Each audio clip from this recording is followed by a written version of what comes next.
अपराधी अगर मुस्लिम है तो क्यों शांत होगा? अपराधी अपराधी है। ज्यादातर ऐसे केसेस में पीड़ित जो है कमजोर वर्ग के होते हैं, आर्थिक रूप से सामाजिक रूप से भी कमजोर वर्ग के होते हैं। लंबा प्रोसीडिंग चलने में अफोर्ड नहीं कर पाते हैं। दूसरा लोग डराते धमकाते भी, तोड़ते भी हैं, गवाहों को तोड़ते हैं, साक्ष्य मिटाते हैं, तमाम ये सब पॉलिटिक्स चलता रहता है। अगर किसी सवर्ण को लगता है कि ये दलित जो है विद्रोही हो गया है, विद्रोही मतलब ना हक मांग रहा है, वो तो खाली अपना वेतन पूरा मांग लेगा तभी लोग बोले विद्रोही हो गया है। तो जब लगता है कि विद्रोही हो गया है तो सबसे पहले उसका राशन पानी बंद कर देता है। दलित आसान टारगेट है क्या?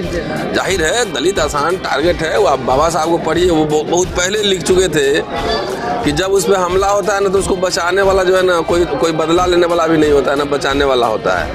हाथरस केस वाले में क्या हुआ अभी तक? तो गिरफ्तारी तो होगी, क्रिमिनल तो पकड़े ही जाएंगे, उसको पकड़ना भी चाहिए, लेकिन गिरफ्तारी के अलावा उसका स्पीडी ट्रायल भी होना चाहिए और जो पीड़ित है उसको जिससे कि इंसाफ मिल सके।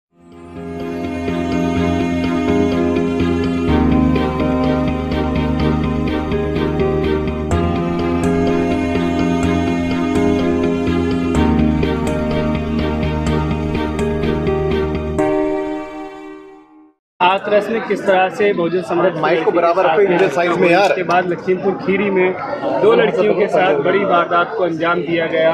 उत्तर प्रदेश में भाजपा के मंत्री और सारे सरकार के नेता कहते हैं कि कानून व्यवस्था बहुत बढ़िया है। सबसे पहले यही वो अपना एक मुद्दा रखते हैं, लेकिन उसके बावजूद जिस तरह की स्थिति बनी हुई है, किस तरह देखते हैं? कानून व्यवस्था घटनाएं क्यों घट रही हैं?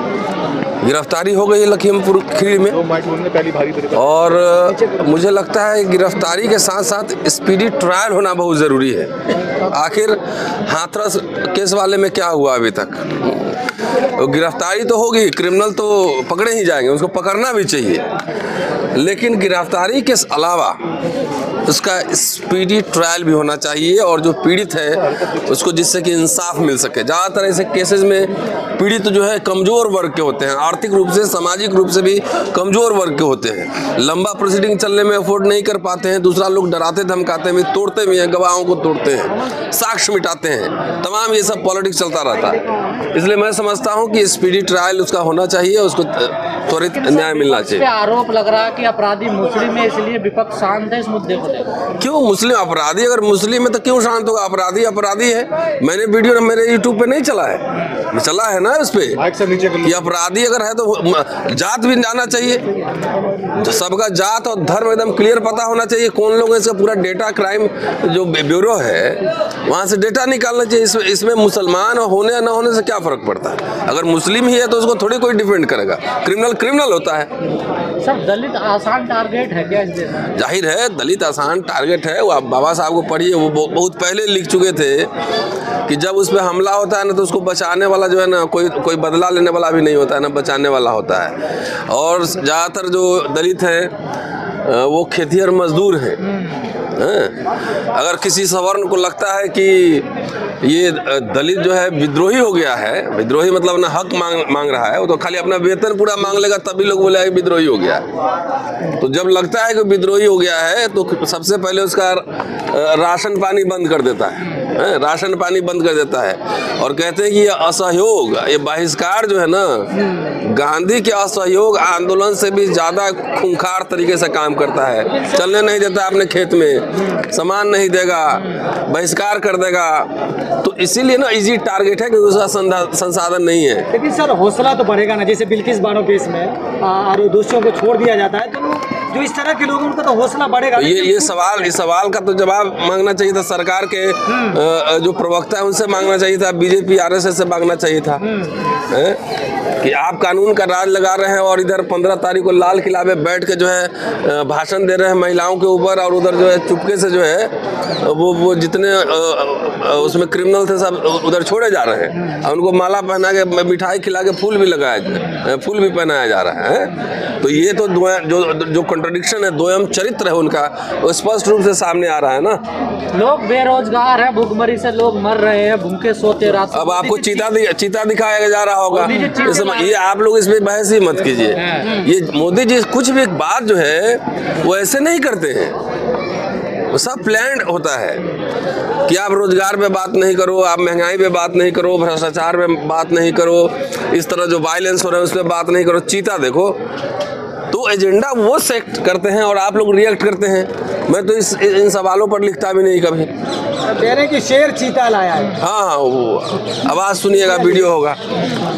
ठीक है, शुक्रिया। सर, नंबर 2 पे जो चले गए अडानी, उनके बारे में क्या कहेंगे? नंबर 1 पे भी जाना है आप लोग? उससे क्या फ़र्क पड़ता है? देश की जनता को क्या फ़र्क पड़ा है? पूरी देश की जनता का खून चूस के वो 2 नंबर पे पहुँचे हैं। और उनका जितना जो दिखा रहा है मार्केट, वो कोई बनाए थोड़ी है कुछ, वो तो सब शेयर मार्केट का अप एंड डाउन से चल रहा है। जिस दिन शेयर मार्केट टूटेगा ना, ढहेगा, जिस दिन शेयर मार्केट ढहेगा, आप समझ लो देश की जनता का करोड़ों रुपया लोन ही लिया हुआ है ना, सारे बैंक दिवालिये हो जाएंगे। ध्यान रखना। भारत का नाम रोशन हो रहा है सर। हाँ, सही है। यानी दूसरा नंबर के आते होंगे आप कह रहे हैं? नहीं, शंभू का भी नाम बहुत रोशन हो रहा है दुनिया भर। लेकिन सर, आप एक तरफ मोदी जी की बात कर रहे हैं तो दूसरी तरफ राहुल गांधी जी भी तो भारत जोड़ो यात्रा कर रहे हैं, भारत को जोड़ रहे हैं। अच्छी बात है ना, सबको यात्रा करनी चाहिए। यात्रा कभी अनपेड थोड़ी होता है, उसमें एजेंडे पे बहस होनी चाहिए, एजेंडे पे बहस होनी चाहिए। भारत यात्रा के साथ साथ क्या क्या एजेंडे होंगे, इसमें बहस पे हो रही है सर अभी। इसीलिए उस ट्रैप में मत फंसिए। बार बार चीता, बिल्ली, मुर्गी सब दिखाएगा, इसमें फंसने का नहीं है।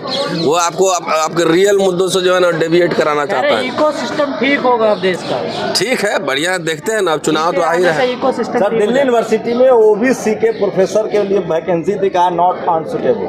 मतलब 60% आबादी वाला एक भी सुटेबल आदमी नहीं है, कट्टर हिंदू ओबीसी। सिर्फ यहाँ पे home minister, education minister, HRD minister और प्राइम मिनिस्टर सुटेबल है। बात मेरी समझ गए? प्राइम मिनिस्टर सुटेबल है और एजुकेशन मिनिस्टर सुटेबल है, दोनों। अब कह तो रहे आरएसएस बोला कि प्रधानमंत्री बना दिया, आप प्रोफेसर बन के क्या करोगे? प्रधानमंत्री, एचआरडी मिनिस्टर सब बना दिया, अब राइट्स ले क्या करोगे प्रोफेसर होके? तो इसलिए एकदम ताल ठोक के यहाँ मंत्रालय और प्राइम मिनिस्टर और एचआरडी मिनिस्टर के नाक के नीचे दिल्ली यूनिवर्सिटी में एनएफएस हो रहा है। तो कट्टर हिंदुओं को क्या सलाह देंगे? उनको सोचना चाहिए कि कट्टर बनना तो जाइए, अपने अपनी जात के हिसाब से काम कीजिए। यही तो वर्ण राष्ट्र बना रहा है बीजेपी आरएसएस। वर्ण राष्ट्र, हिंदू राष्ट्र नहीं, ये वर्ण राष्ट्र बन रहा है। ये शब्द लिया है, बन रहा है। हाँ, वो रोज नया वर्ड चलता है, वर्ण राष्ट्र बन रहा है। इसमें अपने अपने वर्ण के हिसाब से आपको अपना ड्यूटी काम करना पड़ेगा। कट्टर हिंदुओं के लिए क्या काम होगा? राष्ट्र में आपको प्रोफेसर है यहाँ, तो कोई सब्जी उगाएगा, कोई खेत मकई उगाएगा, कोई भैंस पालेगा, कुछ इसी तरह काम होगा। कोई शिकार करेगा, मछली पकड़ेगा, और क्या करना है। और कट्टर एक को राजा बना देगा, बाकी सबको लगा देगा इसमें। कट्टर शूद्रों के लिए सर चलिए, शुक्रिया।